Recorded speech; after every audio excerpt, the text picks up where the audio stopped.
সবাইকে শুভ সকাল। কেমন আছো তোমরা? অনেক মানুষের সম্মিলন ঘটেছে এখানে, দেখতে খুব ভালো লাগছে। আর তোমাদের হাস্যজ্জ্বল মুখ দেখতে আমার সবসময় ভালো লাগে। তো আমরা আজকে এখানে যে উদ্দেশ্যে এসেছি, আমরা বিভিন্ন স্কুল প্রতিষ্ঠান থেকে এসেছি। এটা হচ্ছে আমাদের খুবই গুরুত্বপূর্ণ একটা ইস্যু, আমাদের হেলথ এন্ড হাইজিন। এটা আমরা অনেক সময় বুঝতেও চাই না, মানতেও চাই না। তো মানব জীবনকে যদি আমি সুস্থ সুন্দর রাখতে চাই, আজকে যে বিষয়টা কিনা আলোচিত হবে সেই বিষয়টা মাথায় রেখে আমাদের যারা কিনোট স্পিকার রয়েছেন বা এক্সপার্ট রয়েছেন, ওনারা তোমাদের সামনে বেশ কিছু কথাবার্তা বলবেন। আশা করি তোমরা সেটা মনোযোগ সহকারে শুনবে এবং নিজেদের জীবনে প্রতিপালন করার চেষ্টা করবে।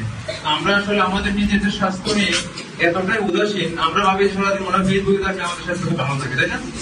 আমরা মনের স্বাস্থ্যটাকে ভালো রাখতে চাই, কিন্তু শারীরিক স্বাস্থ্যটাকে ভালো রাখতে একদম চাই না। শরীর যদি ভালো না থাকে, মন কখনোই ভালো থাকবে না। শরীর এবং মন একে অপরের পরিপূরক। কখনো একটাকে ভালো রেখে আর একটাকে কি খারাপ রাখতে চলবে না, দুটোকে ভালো রাখতে হবে। তুমি দেখবে তোমার যখন জ্বর হবে বা জ্বর হয়, আমাদের তো অসুখ বিসুখ প্রায় সময় হয়, তো সেক্ষেত্রে দেখবে তোমার শরীরটা যখন খারাপ থাকে, মনটা তখন সাড়া দিচ্ছে না, দেয়। তুমি দেখবে যখন গান শুনতে ভালো লাগবে না, খেতে ভালো লাগবে না, আড্ডা দিতে ভালো লাগবে না। তার মানে কি? তার মানে হচ্ছে আমাদের শরীরটাকে গুরুত্ব দিতে হবে। সেটা আমরা একেবারেই অবহেলা করি, আমাদের শরীরটাকে একদম গুরুত্ব দিই না। আমরা দিনের পর দিন শরীরের উপর একদম অত্যাচার করি, বলতে গেলে অত্যাচার। সেই অত্যাচারের মাত্রা কমে আনতে হয় কিভাবে? কিভাবে নিজেকে ভালো রাখতে হবে, নিজেকে সুস্থ রাখতে হবে, এটাই ওনারা বলবেন। আমি আসলে এই বিষয়ে এক্সপার্ট না, আমি কথা বলার কেউ নেই। আমি এসেছি শুধু যে তোমাদের সাথে একটু দেখা সাক্ষাৎ হবে। আমার ভালো লাগার জায়গা থেকে এসেছি যে তোমাদের এই উচ্চর মুখগুলো দেখলে আমার আসলে নিজেরও মন ভালো থাকে, শরীর ভালো থাকে। যে আমাদের যারা তরুণ প্রজন্ম রয়েছে, এরা অনেক প্রাণবন্ত, অনেক উচ্ছল, এরা সবকিছুতে ভালোভাবে এগিয়ে যাবে।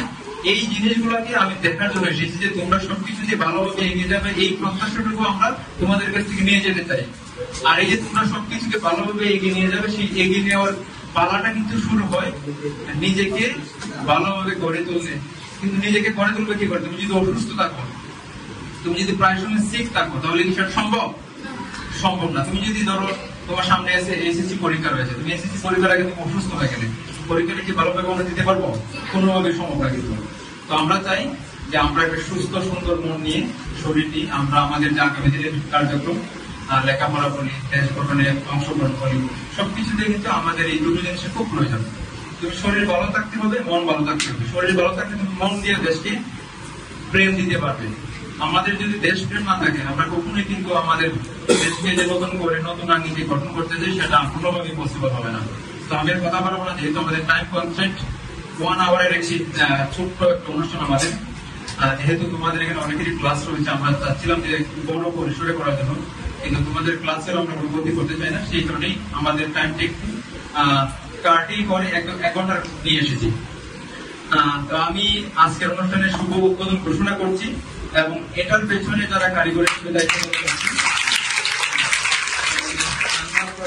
অন্যান্য যারা রয়েছেন, পুষ্টিবিদ রয়েছেন, পুষ্টি সংগঠন রয়েছেন, সবার প্রতি আমাদের সকলের তরফ থেকে ধন্যবাদ এবং কৃতজ্ঞতা জানিয়ে এবং আবারও অনুষ্ঠানের শুভ উদ্বোধন ঘোষণা করে আমি আমার কথা শেষ করছি। সবাইকে ধন্যবাদ।